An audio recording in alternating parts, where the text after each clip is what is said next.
Hello, thanks for tuning in to Scottsdale Channel 11 on our cable channel. I'm Virginia Cordy. I am a member of your City Council and a longtime business and community leader. Today we're going to have a conversation around transportation and specifically high capacity transit. So we have really segmented this conversation into four aspects, and we're going to talk a little bit about history of Scottsdale and the history of transportation and transit in the entire valley.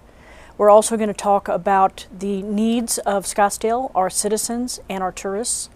We're going to talk about different technologies of transportation, buses to light rail, what's available out there. And then we're going to complete our conversation with a next steps. What do we do? What do we do here in Scottsdale to advance a conversation around transportation? I'd like to say that this is a conversation for the next generation. And Scottsdale ought to begin the conversation around technologies. What's it going to cost? Where are we going? It seems that historically we haven't been able to get off the dime of, well, we don't want it going down Scottsdale Road. So today with me to have that conversation are three great people. First of all, I'd like to introduce Paul Basha. Paul Basha currently is our transportation director for our City of Scottsdale. I've known Paul longer than we care to talk about. He has been back from 1984 to 2000. He was our traffic engineer. In 2000, he left to join the private practice in consulting as a traffic engineer and was known as one of the top consultants in the private sector for 13 years. He is an accomplished publicist. Shall we say, he's published 5 articles in the Institute of Transportation Engineers Journal. He serves on 3 nationwide transportation committees, and he teaches as a faculty associate at ASU for the last 20 years. So welcome, Paul. Thank you, Councilman. Next we have Valerie LeBlanc. Welcome, Valerie. Valerie is principal of Places Consulting Firm, focusing on place-based tourism. It's all about character of place and social capital in placemaking and systems-based strategic planning. Valerie led our 5-year strategic plan for tourism for our City of Scottsdale, and she is currently under contract in implementing that 5-year strategy. It's been great fun, too. Yeah. Well, welcome, Valerie. Thank you. And lastly, we have Shannon Scutari. Welcome, Shannon. Currently is president of Scutari & Company and specializing in facilitating public and private partnerships for transportation infrastructure, community development, transit-oriented development, and urban revitalization projects. She has over 20 years of experience in public policy work and transportation worlds. She has worked with 2 Arizona governors. We're not going to say who they are. And also has much public sector experience with the City of Tempe, Arizona Department of Transportation, and other organizations. So welcome. Welcome, Shannon. So with that, we're going to talk a little bit about history, and we like to kind of say that Scottsdale, and I'm going to steal a line from you, Valerie, that Scottsdale began as a one-horse, one-rider town. And wouldn't some of us want to return to that? I know that there are many people that would like to tie their horse up in front of Lutz Pharmacy, and that dates back. Oh boy. And so back, 20 years ago, we had the conversation of transportation and the future transportation. And so, I kind of like to talk about, well, what happened 20 years ago? And maybe, Shannon, you'd like to start with that. Sure. So let's go really, I think, even 30 years back. Okay. Because in 1985 and really the early 80s, there was a whole lot of conversation about 2 initiatives that would go to the voters, actually referendums, where the legislature referred to the ballot 2 different transportation measures that each of them were to raise the Maricopa County sales tax a half cent. And the first one was to go to the voters in 1985. And it was for primarily freeways. 95 to 97% of the funding for freeways, and then that remaining 3 to 5% for. And that was called Valtrans at the time. No, actually, that was called Prop 300. Okay. But the other side of that conversation was the Valtrans conversation. Exactly. So it was supposed to be first the 1985 vote, which actually passed Maricopa County wide with the heavy freeway element, a little tiny bit of transit. But then it was really in the late 80s supposed to be a follow-up to that, which was a half cent for transit only. Rail, bus, a true transit connected system throughout the entire region. That did not pass. That did not pass. Actually, it overwhelmingly did not pass. I remember that. I bet. I remember that. Being in the car business, I remember that. Well, I'm sure. And so there was a lot of years after that, all the way up until about 1996, before a city would take on a transit measure. And the city of Tempe was the first city in the region to pass a transit tax in 1996. And the Chamber of Commerce was a huge reason that passed. The Tempe Chamber of Commerce. There was a need at that point for the central city, the city of Phoenix, to have a robust transit initiative. So they went to the voters in 1997, I believe, and that measure did not pass. But it really overwhelmingly passed in 2000. 65% of the city of Phoenix voters in 2000 passed what we call Transit 2000. That's impressive. It was It's very impressive. unbelievable. Councilwoman Peggy Bilstein, Mayor Skip Remza, again, folks from the business community, Friends of Transit, a lot of support regionally, because the city of Tempe and other cities that wanted a connected transit system needed this to pass in the central city. So it was all transit. No roads were included in that. So then we got a lot of momentum soon after that. I was with the city of Tempe at the time. We had already put in local money to actually have a rail system. We needed funding from the central city, Phoenix, and then another city, the city of Mesa, to join to have truly a connected rail system, because we needed to go to the feds to show them that we could have literally a large local match to a federal match for the light rail system.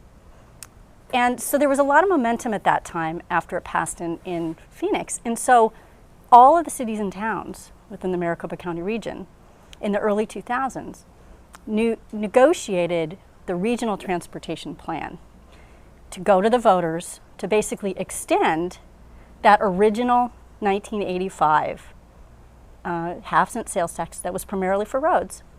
It was coming up to sunset in 2005. So all the region came together and put together a plan that was going to go to the voters in 2004, November 2004.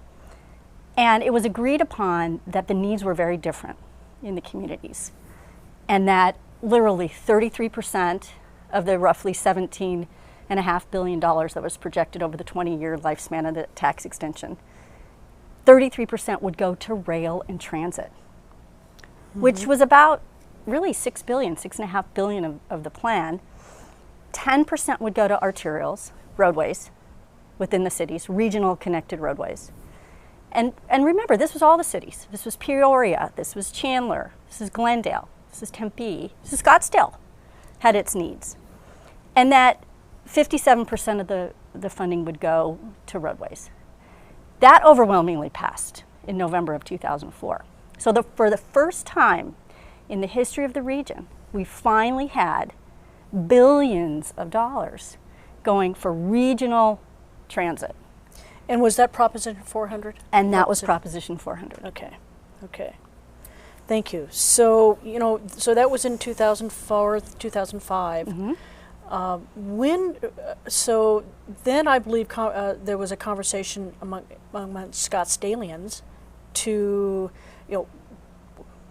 how are we going to use the percentage of this Proposition 400 money? Correct. Right? And so what happened there? I was here at the time, but from your perspective, do you remember what happened with that conversation? And Well, Councilwoman, we use those same funds today. We call it our arterial life cycle program as well as our transit life cycle program. And most of the projects that you see constructed in the city of Scottsdale, either street projects or bus and trolley projects, are funded through that Proposition 400 funding. so, in spite of the fact that we are not using those funds for high capacity transit, are we still getting our fair share of those funds? Yes, absolutely. Okay. For both streets and buses. Okay. For example, over the next 20 years, we have allocated $240 million to be spent only on street improvements. And it comes mostly out of that Proposition 400 funding. And it's supplemented by the city of Scottsdale 0.2% transportation sales tax. So, Paul, I know you were not here as a city employee. You were off making more money, I know. But I know you're a Scottsdale resident, I believe. I have been most You have of been. the time, yes. And so very interested in the dynamics and the dialogue going on at that time. And at one point, the Transportation Department and the Transportation Commission were going through a master transportation plan at the time. Yeah. Correct? Yes, that's correct. That was in the mid-2000s. In the mid-2000s. Yes, and I in fact was a sub-consultant traffic engineer to the prime transportation consultant for that project. Now, I remember,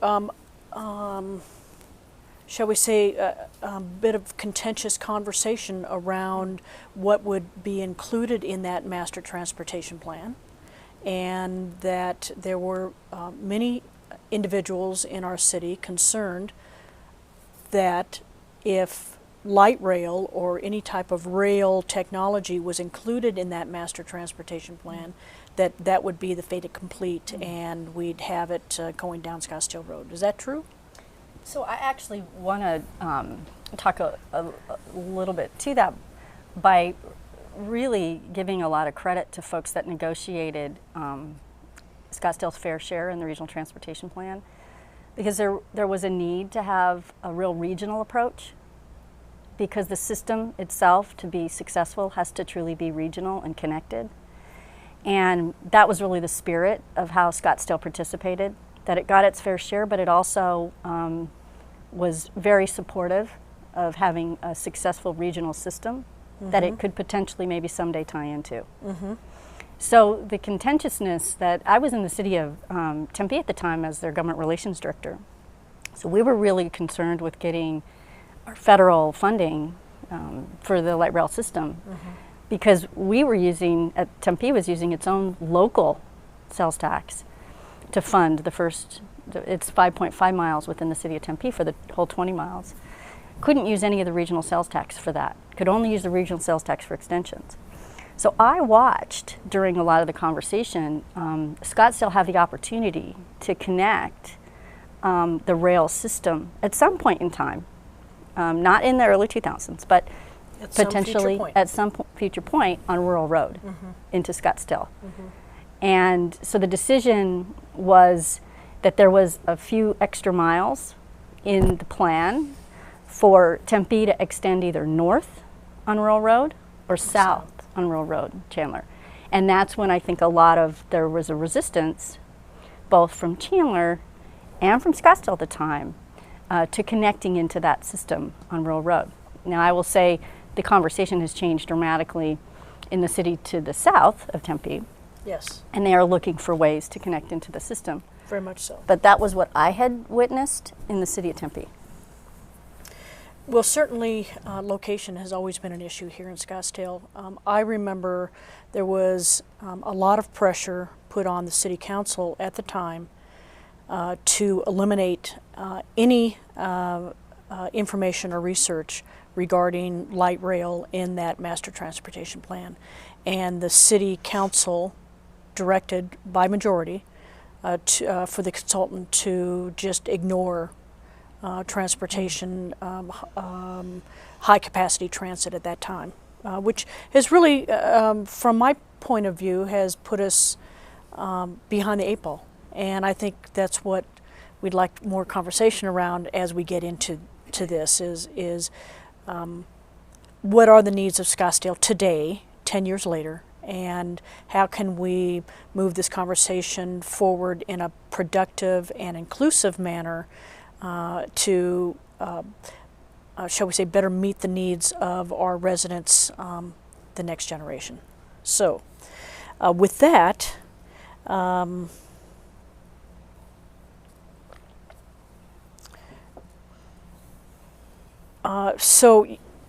some of us feel that today we're at an inflection point, a turning point, and have we ever had a conversation and defined what the needs of our city are, and our citizens and our tourists? And perhaps we could have some conversation around, is there a need? And I think there is, but certainly I've got some experts here to talk about, how it could feed into our tourism industry, which is one of our most important economic bases here in Scottsdale. We certainly need to continue to meet the needs of our visitors. So, Valerie, could you talk some about what the current visitors are looking for, what their needs are? Are there some trends here that we should be looking at? There are certainly trends. And there are needs specific to Scottsdale and some of the infrastructure problems. But let me step back 1 second to some of the things that I heard, because when I first started working in Scottsdale in 2013, you come in as an out-of-towner, and people want to frame the issues for you, right?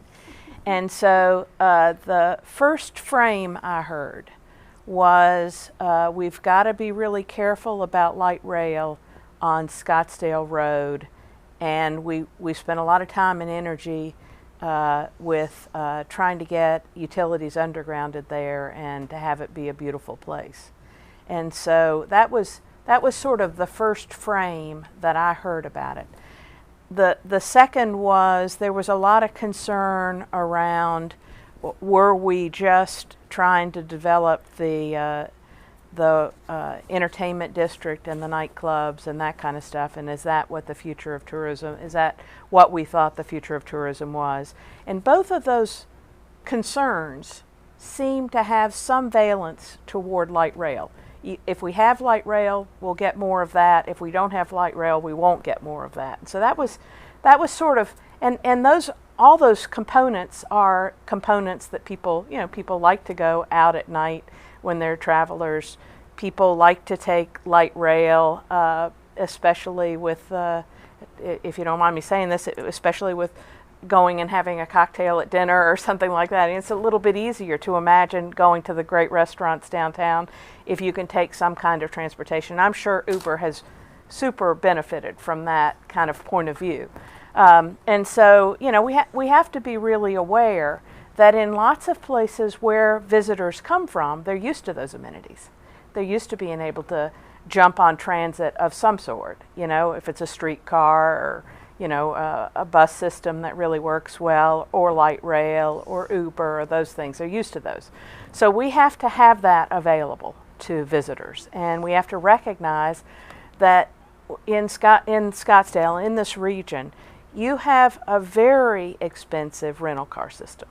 And it's not the best situation for travelers. It's takes a lot longer to get into a rental car and to get here. So Valerie, for our viewers, are you talking about the new airport system? Yes. And perhaps some of our viewers don't understand the logistics of renting a car at the airport. I think that's true. And if you could just quickly go through the hassle it is to rent a car at the airport. Well, please. And I'm sure you do it every time you come into town. I do. Although they've offered for me to take a cab and and then get a car when I arrive at my hotel. But it never seems like that's, I don't know if it's me, but I get off the plane and I'm ready to go somewhere, and let's go do what we have to do. And so there has not been a time, including I flew in at 1 o'clock in the morning this trip. There has not been a time when it didn't take me 2 hours to get from the time my plane landed to my hotel in Scottsdale. That's there has outrageous. not. And am I saying this is the only time that I think I've flown in this late? That's unacceptable. It is. It is. It takes, and I live part-time in New Orleans, part-time in Philadelphia, and my home in Philadelphia is about 30 minutes out of downtown north, the airport south. It doesn't take me that long to get to my home, okay? And parking in Philadelphia is not particularly great at the airport. So I mean, you know, this is outrageous, and it's you know, when you're in a highly urbanized environment, it's not a big deal to think, oh, I'm going to have a hassle getting to where I'm going. But when you're selling a resort, luxury, relax experience, you really don't want that experience to extend into the trip in your location. And so we have been talking, and Paul's of course been involved in that, and the industry's been involved in that. How do we move toward a better arrival experience is sort of what we call it. And how do we get people feeling like, wow, I'm getting ready, you know, the stress is melting away. You know, air travel is so stressful for people. We want it to melt away. We want their Scottsdale experience to start, and we want them to get all the benefits that they can. So it's an issue. If you couple that with millennials and say, okay, well, what about millennials? Well, I mean, a lot of people say, well, we shouldn't even be thinking about millennials. Well, they are next year the largest travel market of everybody traveling, okay? And not just because there are more people. Millennials are ages of early 25 20, yeah, to 35? right. 18 to 18 34. to 34, something like that. And they are the largest market by number, but by spending next year. I mean, they've met baby boomers this year. So we can't ignore that population. Pardon? Good for them. Good for them. Consume, no. And they like quality of life experiences. So they are more frequent travelers. And what makes them come to a destination and choose a destination is, do I get to spend my money on things that make me enjoy the place, or is there a lot of extra expense? And so they'll choose a destination based on, is there transit available or a lower cost than renting a car? Because I'm only going for 5 days this trip. And can I get there easily? Can I make sure I'm spending money on food and spas and hiking and those kind of things instead of on rental cars?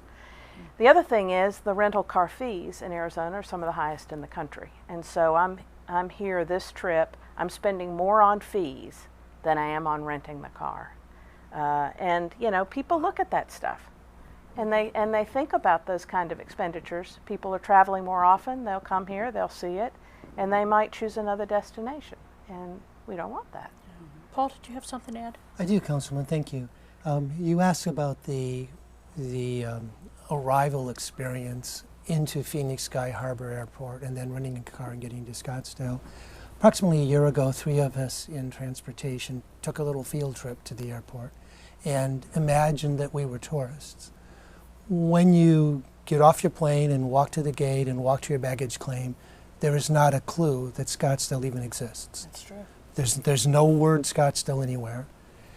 When you need to rent a vehicle, you have to get on a city bus essentially and ride 20 to 30 minutes west to get to the rental car facility. And then when you get your rental car and you're coming to Scottsdale, then you've got to backtrack that same 20 to 30 minutes plus drive another 20 to 30 minutes before you get into Scottsdale. Hence the 2 hours that Valerie experienced most recently. And it's quite interesting that travel time is the same. If you're coming from the airport to the rental car facility, it's 20 to 30 minutes. If you're coming from the airport to Scottsdale, it's 20 to 30 minutes. And imagine the difference in the environment with that drive. When you're driving from the airport to the rental car facility, you're driving through, let's say, not the prettiest part of the Arizona desert. However, when you drive from the airport to Scottsdale, you drive through Papago Park, you pass the Desert Botanical Gardens, you pass the Phoenix Zoo, Phoenix Municipal Stadium, and you come into Scottsdale, and it's a very, very lovely place. And you see that Scottsdale experience immediately. Exactly. And it's our hope that sometime in the future, we will be able to have a rental car facility in Scottsdale and have a trolley that would shuttle passengers from Sky Harbor directly into Scottsdale to rent their vehicle. That concept I know has been bannered around for about 2 years now, and I know it got nested in the implementation plan of the 5-year tourism strategic plan. Is that moving forward? Is it caught in bureaucracies? Is it? I would say that it took a little while to figure out how to put the components in place. And probably if there are 5 components, 4 have been well thought out. And from what I can understand, one of the members of our task force has been working with Paul more directly on that. As of this spring, you sort of came up with another component that might be able to make that fulfillable. So, you know, any of these transportation things that I've ever worked on are more complex than you can imagine. Absolutely, they certainly are. It's surprising that it is that complex, but there's a lot of will to get it done and a lot of need to get it done. Right. And fortunately, the tourism industry is fully engaged in wanting to see that happen, and transportation is fully engaged in wanting to see that happen. I do want to bring up the regional, because you mentioned the tourism industry, and the focus really is more so now than in the almost 20 years I've been working in government relations on being a global destination for the entire region, instead of competing within the region. So they've moved more, that I've seen over the last few years, into this idea of connectedness, so that we're an entire region that is a destination to support the entire tourism industry. So I know, although there's challenges obviously with the airport itself, the folks in Phoenix really do want Scottsdale to have a better connection. They've talked quite a bit about a regional transit connection, Peninsula Rail connection, those kinds of things. And those are things I've been hearing, in particular over the last year to 18 months. Councilman, let me tell you a little bit of a story that just arose in the last month or so. In early September, there's an American Public Works Association conference in downtown Phoenix. Some people are coming from the city of Columbus, Ohio, and they had heard about our very nice bicycle system in Scottsdale. So they contacted both Scottsdale and Tempe, and they want to visit Scottsdale and Tempe when they're here for the conference in downtown Phoenix. The connection from the hotels in Phoenix to Tempe is very easy. It's a light rail trip. Nothing involved at all. So when they asked us if they could visit us in Scottsdale, they said, how do we take transit to Scottsdale? And I said, well, it's going to take you 2 hours. So let me drive my personal car from Scottsdale to your hotel and pick you up, bring you back to Scottsdale, show you our lovely bicycle system, and then drive you back to your hotel. That's 4 personal trips by me, just so that I can entertain visitors from Columbus, Ohio, who want to have an experience in Scottsdale. And that's absurd. It shouldn't be that difficult. I agree. So we continue to talk about different needs, and I know we're going to go back and forth on the tourism, because that's very, very important to Scottsdale. But there are many other needs, and let's just talk about our streets, Paul. You're our traffic guy.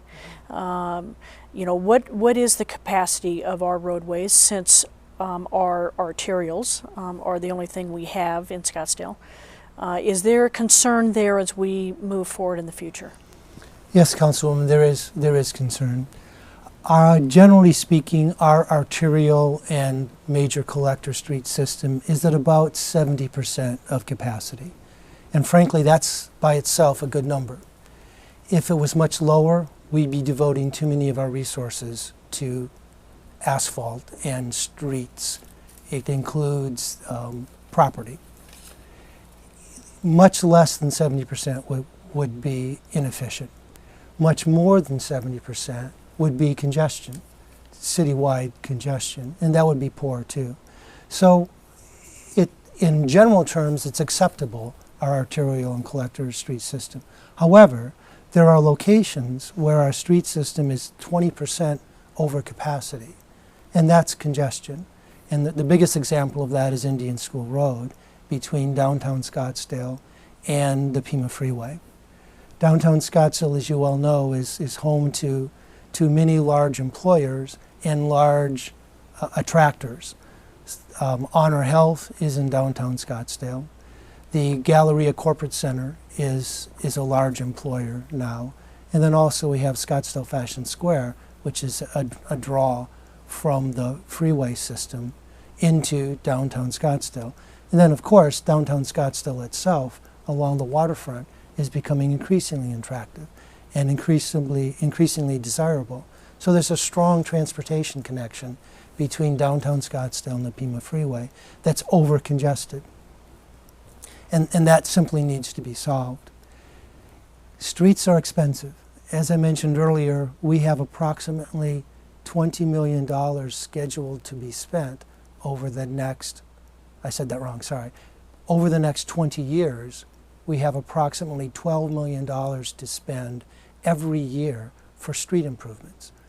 That's $250 million in street improvements.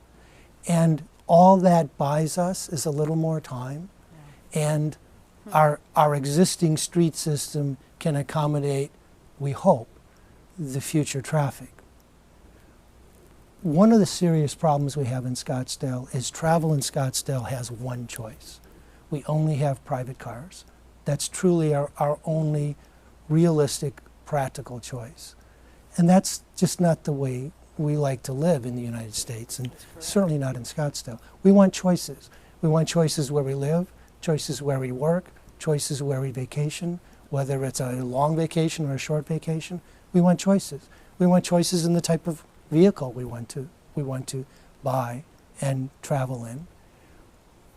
We want, as a culture, to have choices in our transportation.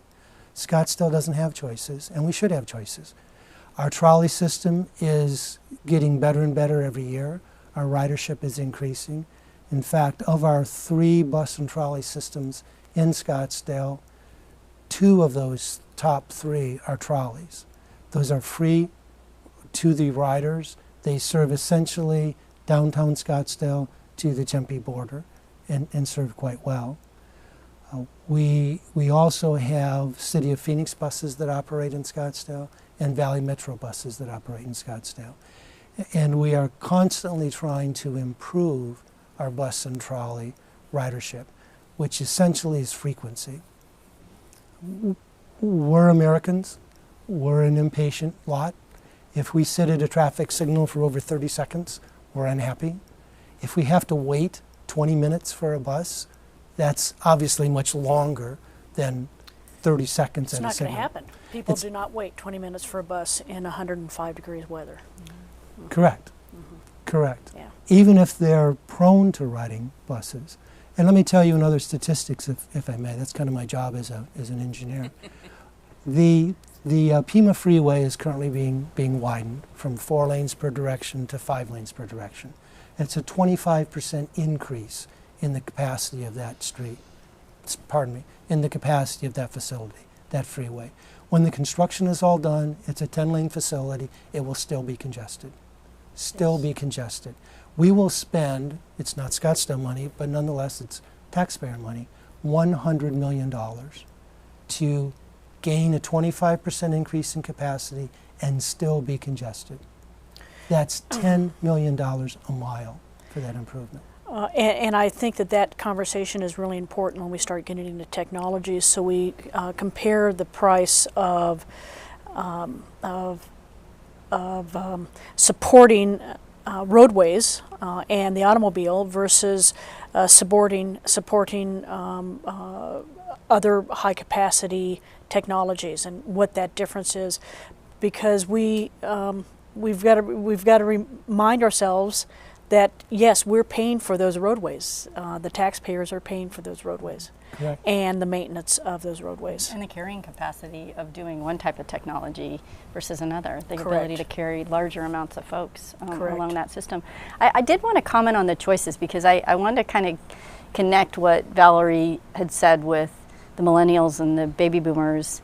We've already decided in our conversations that us Gen X's get lost in the conversation, unfortunately. But us too, because we're taking care of baby boomers and also the Gen X's. But the one thing that everyone does seem to agree in those large demographic catchment areas really is choices.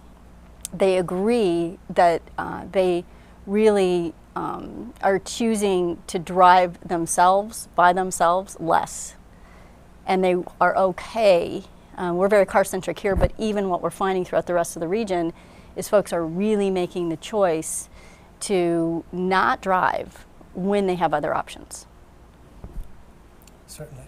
And that's only going to increase. So let's talk a little bit about economic development and the issue around transportation.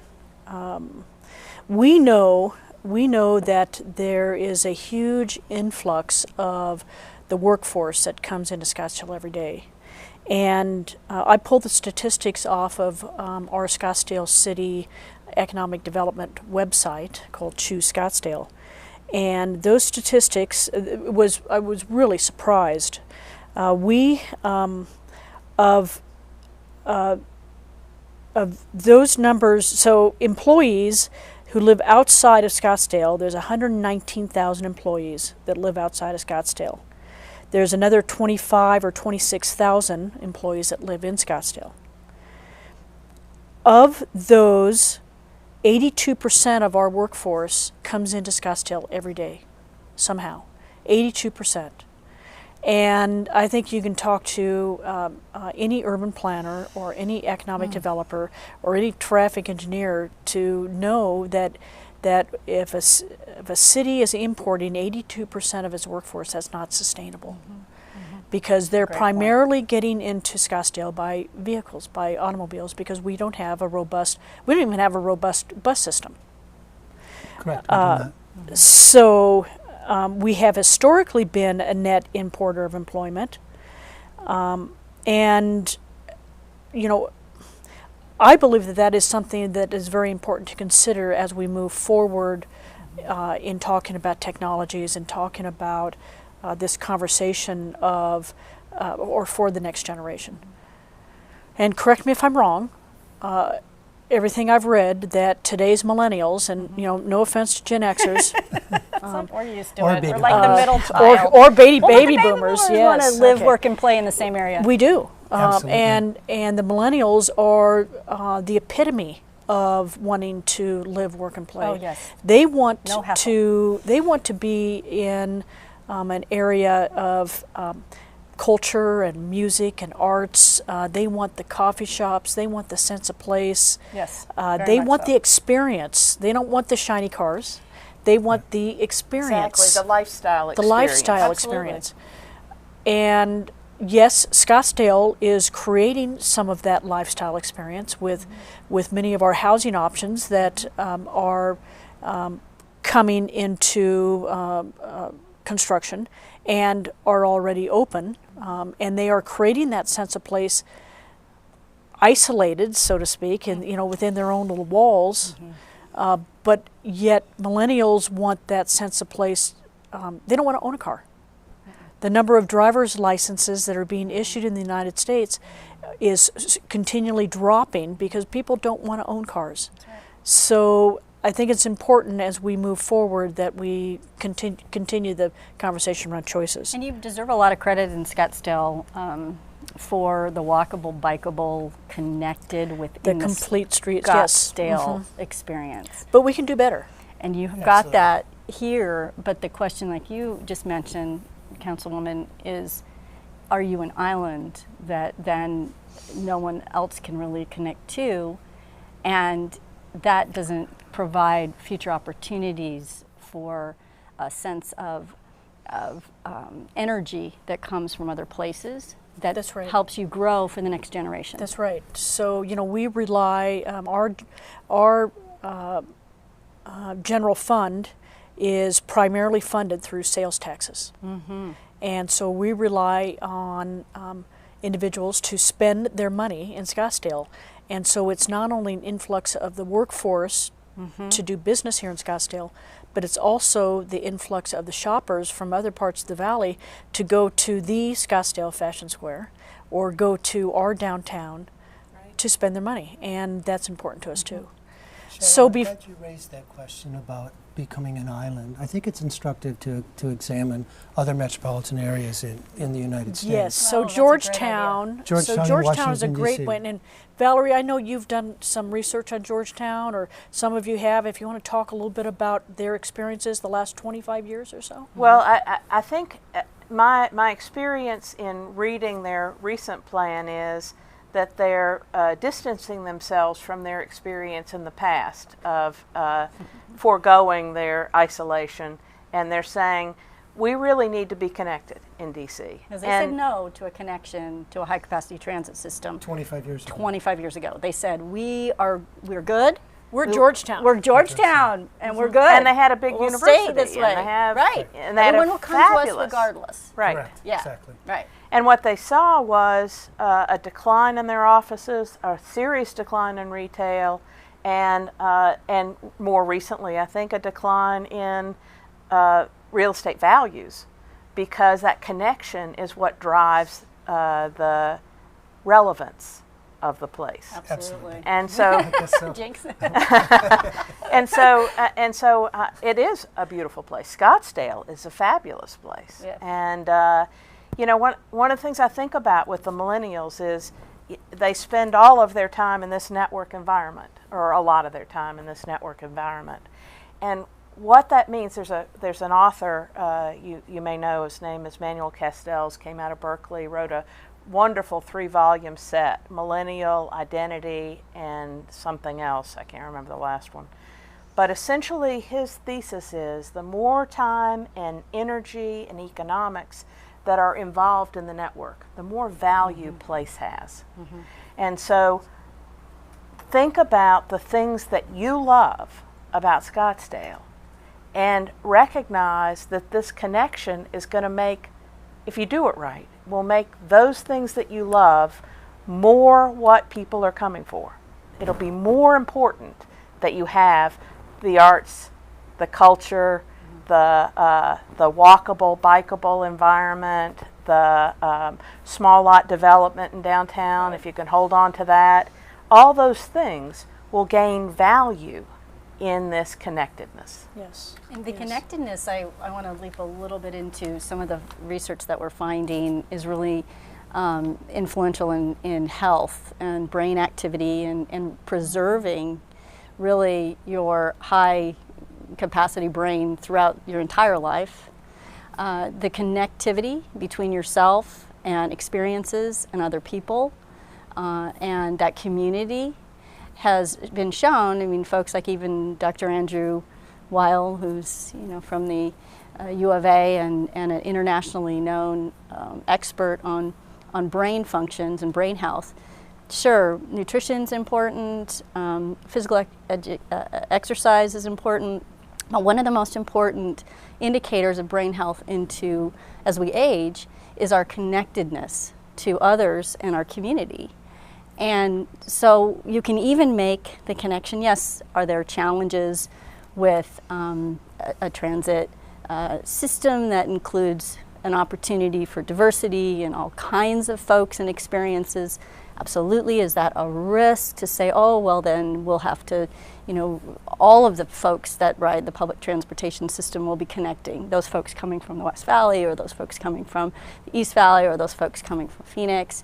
But what you gain from taking that risk of connecting with folks that aren't exactly like you is you gain that opportunity to really maintain and improve brain function fully into your later years. That's really interesting. And that leads into some of the startling demographics of Scottsdale. And I believe, Valerie, you provided a chart that we're gonna put up on the screen here. But it's about aging. So everyone's talking about aging in place, and you hear that in the social services sector all across the valley. Well, Scottsdale has an alarming percent of elderly, and that population seems to be growing, right, Valerie? Well, yeah, and it's very interesting when you look at it against the valley. You can see why some of the other places might have had a different take on how the world was, because if the people that you're around are more like you have your own sense of what the world needs to be. And if you look at the chart, you'll see the big differences between the rest of the valley and Scottsdale, and this aging in place or quality of life. To the end. I read a book when I turned 50, which was only minutes ago, when I turned 50, and it was live like you're 50 till you're 80.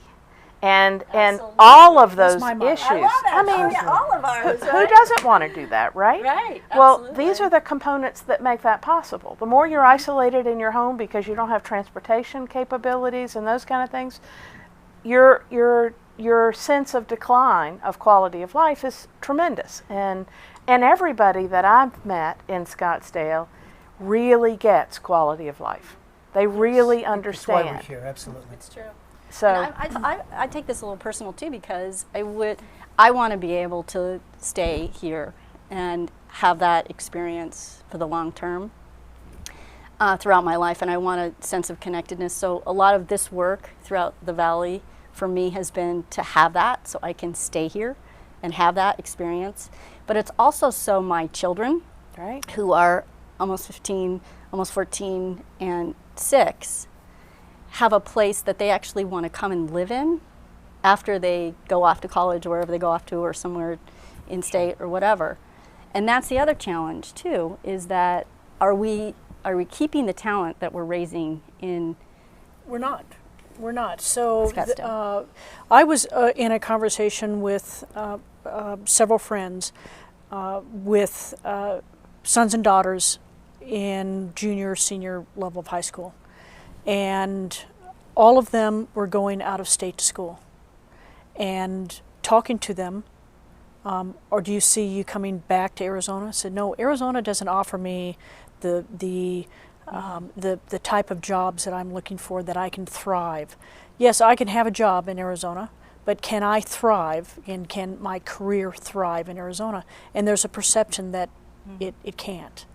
And so back to economic development and and how transportation plays a role in economic development and attracting those high-paying jobs, I think is critical for a community like Scottsdale to talk about and understand the importance of a robust transportation system to economic development and attracting the high-paying jobs in the financial sector, in the technology sector, in the health sector, so that we can sustain Scottsdale as the most livable city, and and sustain our quality of life. Right, because the jobs follow the talent. So if the talent leaves because they don't have all these transportation choices that they want, then one of our transportation commissioners was born and raised in Scottsdale, attended Arizona State University for his bachelor's,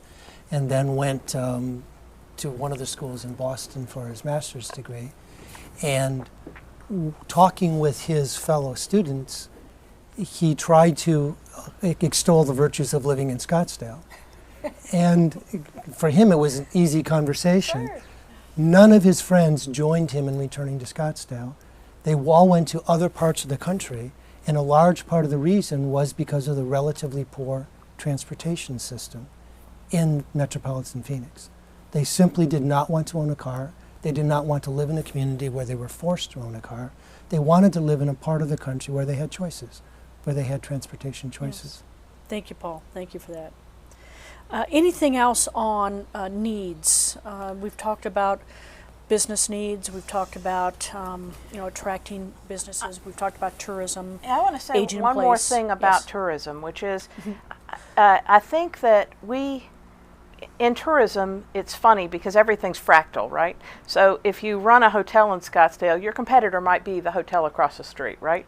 If you have a destination in the valley, your competitor might be another destination in the valley.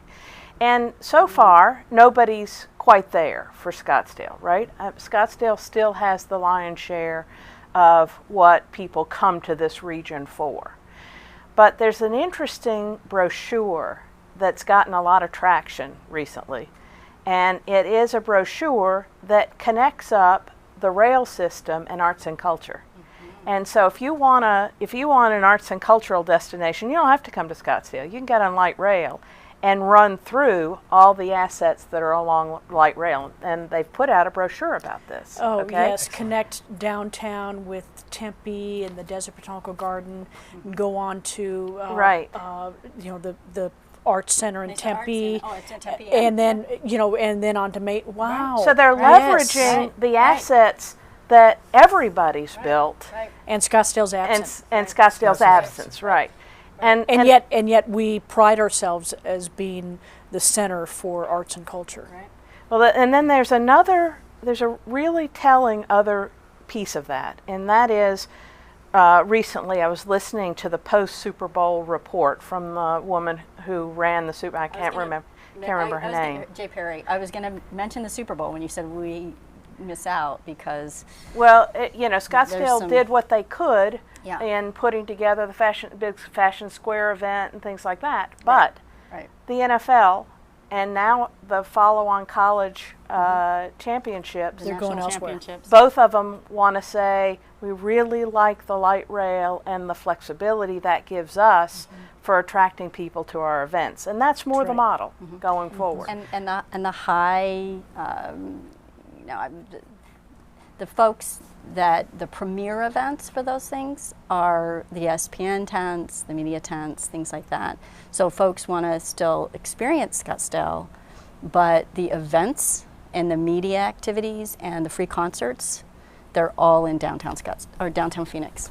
So, I mean, we have all those components that are going to pull away from what this city has been so successful in developing. I'm not saying tomorrow it's going to make a difference, but I'm saying we need to think about tomorrow. Okay, so we need to move along, going to the next section and talk about technologies and technologies, what is out there in fixed rail, how long does it take, what does it cost, why do millennials like rail and wouldn't think of getting on a bus? And how does all that complete streets? So, maybe if we can package this up in a short conversation. Okay, Paul, can I call on you on that? Sure, I've got a few comments. I also have some more comments about needs if we have time to get back to that. But light rail is the preferred transportation choice for millennials. And in our community, there's a great deal of fear about what light rail might bring. We're trying to understand the strong attraction to rail systems by people under 40. And we don't have answers yet, but we have some clues. Part of it is not having to own a vehicle. That's certainly true. But you could do that with a bus system, so why a rail over bus? Travel time is a huge component of that. Light rail stops infrequently, whereas buses stop every 700 feet. Light rail is more comfortable. The seats are more comfortable. Because you're traveling longer distances, you're in those seats for a longer time, and so the quality of the ride matters. We're trying to address both of those in Scottsdale without having to use rail. We're contemplating operating more express buses, and we're one that we're contemplating in our new transportation master plan that's in process now would be an express bus from the Scottsdale Air Park to Scottsdale Fashion Square. Only 2 stops. It would stop at the Air Park, at the Park and Ride at Scottsdale and Thunderbird, and then at Fashion Square. So it would be a very quick travel time. We would like to have a vehicle that's a little nicer than a typical bus and very comfortable seating, and certainly one where people could access their smartphones or a wireless connection with their computer. When it comes to seats and aesthetics of the vehicles, we are focusing on trolleys because the trolleys are completely within Scottsdale, completely within our transportation department's control. It's mostly funded by the federal government and the regional entity, the Proposition 400 regional funds that Shannon discussed earlier. But with those trolleys, approximately half of our trolleys are what we call a vintage look. It's not wood, Fit but into our sense of place here. Exactly. It's not wood, but it looks like wood. It's got that San Francisco cable car feel to it. We did hear that the seats, the fake wood, were not as comfortable. So we are going to remodel some of our existing buses into this vintage trolley look, and we're not going to use wooden seats. We're going to use much more comfortable seats. And as you may recall, Councilman Cordy, you authorized that at a council meeting in June for that expenditure. And when that refurbishment is complete, all of the trolleys in Scottsdale will have that vintage trolley look. So that's certainly part of it. There's an air quality issue that seems to be important to people under 40, and it should be important to everybody. And electric operated vehicles have less at the source pollution than diesel or gasoline powered vehicles. We are exploring the possibilities of electric buses that don't require wires. It's especially possible for our trolley routes. If the trolleys can operate 100 miles per day or less, then there are these vehicles that can charge overnight and they can travel 100 miles without another charge, without any other electrical current. There's also some battery-powered buses that are being contemplated. So we think that will be part of the solution to attracting people to the buses instead of the rail. I'll also say this: there's a lot of fear about rail, about the disruption it makes to a community, and we'll be showing you some photographs soon in this broadcast of Scottsdale Road between McDowell Road and Thomas Road, and the photographs are not very pretty. There's a large number of vacant properties. There's a large number of underutilized properties. I challenge anybody to take these photographs that you'll see on the screen soon and show them to your friends in Chicago and Minnesota and North Dakota and tell them to come visit Scottsdale and visit this lovely place. I'm not sure what we're trying to protect when we say we want to protect the businesses along Scottsdale Road from light rail. And next, you'll be seeing some photographs of the city of Phoenix, Central Avenue, adjacent to light rail. You'll see vibrancy, you'll see activity, you'll see a large number of restaurants, many of which are new that have been created because of light rail. You'll see patio seating adjacent to the light rail lines, which is very attractive. Most all locally owned businesses. Most all locally owned businesses, excellent point. Yeah. One is Switch, another is Fez, locally owned restaurants. Also, Durant's is right on the light rail line. Durant's has been here, as best I can tell, for half a century, and it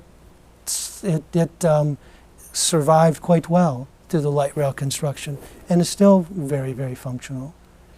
You'll also see a wide variety of businesses that are along the light rail line on Central Avenue in Phoenix, thriving, doing very, very well. Additionally, you'll see very attractive landscaping with flowers and trees and bushes. In some of the photographs that you'll see on this broadcast, it's hard to locate the light rail line because of all the vegetation, because of the landscaping. You'll also see some artwork that is included in some of the light rail stations, as well as just adjacent to the light rail track. That attractiveness of the environment surrounding light rail is another reason why people are drawn to light rail as opposed to buses. And when I say people, I mean millennials, people under 40, as well as businesses. And Paul, I think you bring up important points. 10 years ago, Scottsdale was mired in rhetoric, and light rail is ugly, and the ugly wires, and it's unattractive, and it's disruptive, and it puts businesses out of business.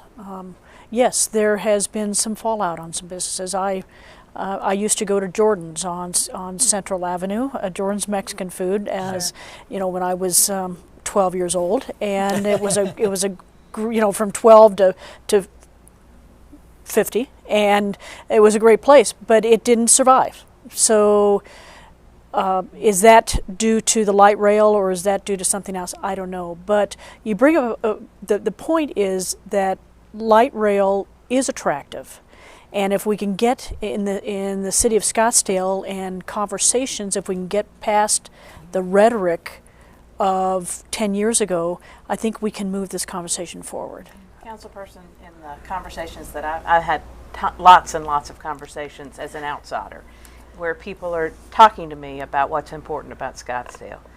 If you do make the decision to go with light rail in Scottsdale, it will be beautiful.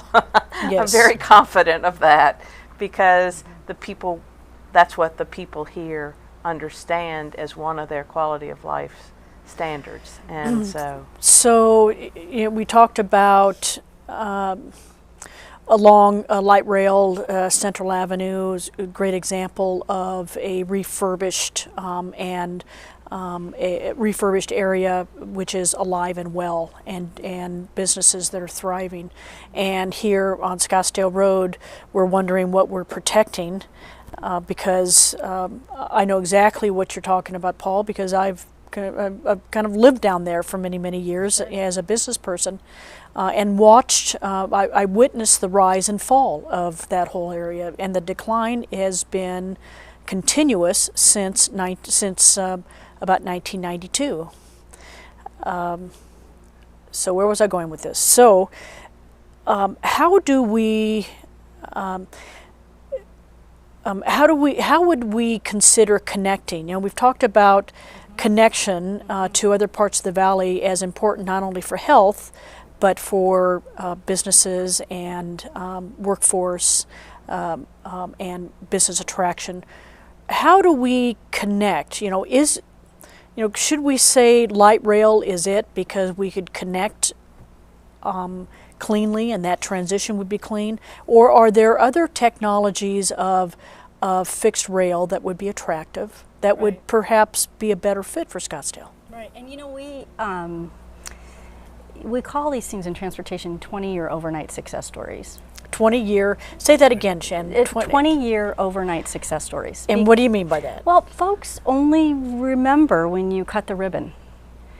They don't realize that for at least 20 years in large infrastructure projects, that the work and the vision and the planning and the financial apparatus for all of it started 20 or 30 years prior to actually cutting the ribbon on a large infrastructure project. And transportation, most of these are large infrastructure projects. And so even if you just started that conversation now about what works to revitalize some of these areas through connectivity, it's unbelievable the types of technologies, the wireless technologies. City of Tempe's looking at wireless technologies right now for a modern streetcar to not disrupt their Mill Avenue experience. And so in the life of that modern streetcar over the next 5 years or so before that's actually operational, there could be some hydrogen opportunities for a technology that's wireless along Mill Avenue. So you really don't even know now what the 20-year overnight success story will look like for connectivity for Scottsdale. But what we do know from other experiences throughout the country and really the world is that deciding not to connect, we do know what that story ends like. Mm-hmm. And it's the Georgetown story. Right, and it doesn't end in a robust, relevant community in 20 or 30 years. In 20 or 30 years, there is belief that a community the size of Scottsdale without a robust transportation system is not sustainable. Correct. Yeah. So correct. let's go to then, if we made a decision today, it's 20 to 35 years. However, within the funding mechanism of the MAG system, right, the transportation countywide, would there be funding for Scottsdale in the current system, Paul? Yes, there would be if the Proposition 400 sales tax is renewed by the voters. It's set to expire, help me Shannon, in 2020, I believe? 2025. 2025. Mm-hmm. It's a 20-year cycle starting in 1985. So, Okay. yeah. So correct me if I'm wrong, the next 10 years, the funds accumulated through that sales tax have already been allocated to other projects. Yes, and many of those projects are in Scottsdale. As I mentioned, the street system, approximately $12 million a year for the next 20 years. We also have approximately $6 million per year for the next 20 years in our bus and trolley system. We would need more money if we wanted to have something more robust. And that's an important point, Councilman Cordy. We're pretty much done building new freeways. All the good spots for freeways are taken in the Yes. Phoenix metropolitan area, with one exception, and that's the South Mountain Freeway, which is another 20-year process that's coming to a conclusion, perhaps. There's still serious debate about whether that freeway will be constructed or not. That's the last one. We're not going to be able to build any more freeways. As I mentioned earlier, the freeway widening we're experiencing now on State Route 101 is $100 million to simply add one lane in each direction. We don't have the money to build new freeways. We don't have the money to widen existing freeways. It's simply not going to exist. The funding source for freeways, in part, is gasoline tax. The state gasoline tax in Arizona is approximately $18. 18 cents. Thank you. 18 Feels cents. like $18. Doesn't it? 18 cents a gallon. And then the federal government gasoline tax is also 18 cents a gallon. Those rates were initiated in the early 1990s. Yeah. There's no movement 25 years, no. No movement to increase that tax. No. So we're not going to have the revenue for freeways. And as Shannon alluded to earlier, once you've built a rail system, you're all done. You can increase capacity by just adding another car. Right. There's no construction disruption any longer. Right. There's no losing business anymore. It's just adding another vehicle. Adding frequency. Adding frequency. You can make the trains longer, you can make the trains operate much more frequently.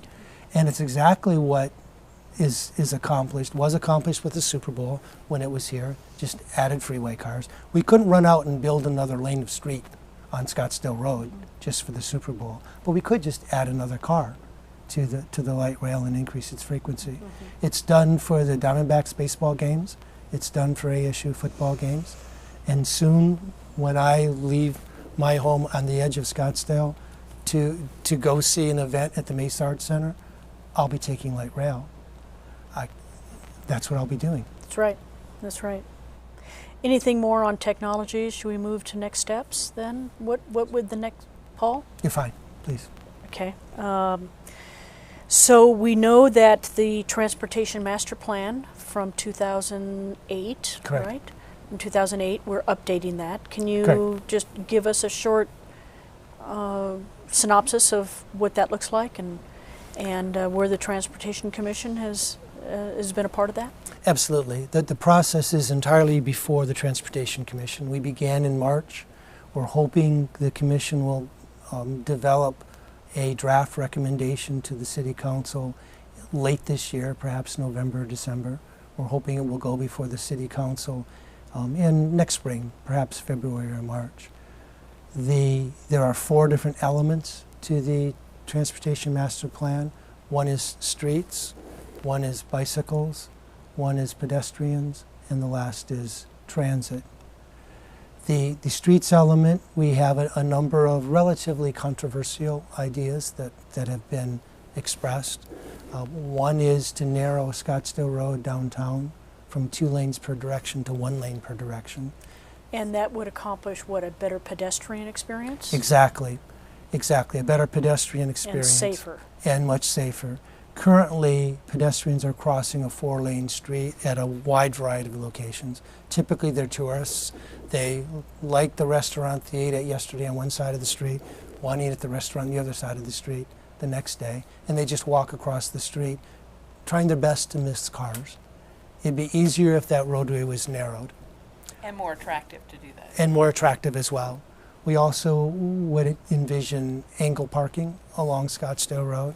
That would make it easier for tourists in particular to find the location they want to visit and be there. We'd also include bicycle lanes along that section, should that come to pass. It's just a concept at this time. Mm-hmm. There has been some concern that the entire purpose for narrowing Scottsdale from 2 lanes to 1 lane is a hidden conspiracy agenda to force light rail into downtown Scottsdale. That's simply not true. Personally, as a transportation professional who's spent the last 30 years of my life in Scottsdale in one part or another, light rail should not be in downtown Scottsdale. It should not. It should be close to downtown Scottsdale, but not in downtown Scottsdale. That's not our character.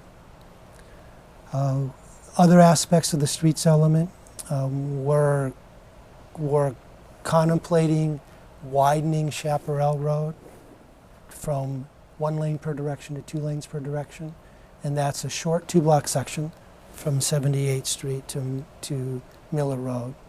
That will certainly be very, very controversial. It may not be able to happen, but we at least believe it should be discussed. The other streets elements are a little more esoteric, more difficult to describe. Let me focus on the transit element. We are requesting consideration of a number of bus and trolley improvements. There's a groundswell of support for trolleys in the northern part of our city that would serve the Shea Corridor, Honor Health at the Scottsdale Shea Pima Shea area, as well as the Violinda Senior Center and the various offices and commercial businesses in the Frank Lloyd Wright, Thompson Peak Parkway area. So we're contemplating trolley routes in that area, as well as more extensive trolley coverage in the Scottsdale Air Park area. We're also discussing increased bus frequency on all of our systems. That's great news. And I would also say, I mentioned the $10 million a mile for the Pima Freeway. We doubled our bus frequency last October in the southern part of the city. The cost was $64,000 per mile. Mm-hmm. We doubled the capacity. And it serves a lot more people. And it serves a lot more people. Mm-hmm. Mm-hmm. So we know the Transportation Commission is overseeing this update, and they meet once a month. When do they meet? Councilman Cordy, they typically meet once a month. Through this process, this Transportation Master Plan process, we're meeting twice a month. Oh, wow. And we often have specific topics. Okay. Specifically related to the Transportation Master Plan. And they meet in the Kiva? They meet in the Kiva. Is it televised? It is televised. Okay. They're all televised. Mm-hmm. Mm-hmm. Let me tell you one more point about the Transportation Commission and their involvement in the Transportation Master Plan. We, as a Transportation Department, had no interest in including light rail discussion. We had no intention of including it in the Transportation Master Plan. Well, the 7 members of the Transportation Commission had a different idea. They voted unanimously to direct us to include at least some conversation of light rail transit. So the next time the transit element appears before the Transportation Commission, there will be one slide showing possible rail corridors in the city of Scottsdale. And that's healthy citizen input, isn't it? Healthy citizen input. And I will state very clearly, none of those include downtown Scottsdale. None of those Okay. five, there are 5 possibilities, include downtown Scottsdale. So when are you going to be presenting this to council for adoption We're hoping next spring, February or March of 2016? of 2016, correct. Okay. Okay. One other critical aspect for citizen involvement that you mentioned, Holly Water from our Communication and Public Information Office has prepared what we're calling an electronic public forum. So there is a variety of internet sources for providing input, providing opinions and suggestions to the Transportation Department and the Transportation Commission. And are we going to get those links up on the screen for our viewers? Yes, those links will be provided on the screen. On the screen. And also, there was a special Twitter hashtag, and I'm sorry I didn't write it down, but we were developing that. Did that get developed, or? Yes, it did, and it will be included. Oh, okay, so a special Twitter account for that. Wow, look at you. That's Oh, it's not me. It's Holly It's- Walter. She's job, Holly. fantastic. Holly is great. So anything else? So as we bring closure to this conversation, which I think has been a great conversation, so thank you very much. Thanks for inviting us. Anything, anything more? Maybe any other next steps? Maybe continuing this conversation in a, maybe we go into some greater detail in some other arena. I don't know. I'm just asking. Well, I think a lot of these conversations can be very organic on what the citizenry, what all the citizenry, not some of the maybe more vocal minority citizenry really want. And so I really applaud you for this program, because it really takes leadership to have a conversation like this and then have subsequent televised conversations based on the feedback from folks that you get on this program. So I really thank you. I'm a Scottsdale citizen, and I really thank you for your leadership on this. Thank you, Shannon. Because this conversation, I think, is just starting, and the past is the past, and the future will become what you and other Scottsdale leaders help us to become. Thank you. Well, I would like to thank Valerie and Paul and Shannon for joining me today in a very important conversation. It really is about a conversation for the next generation, and thank you, viewers, for tuning in and caring enough about our community called Scottsdale and the future of Scottsdale. So thank you.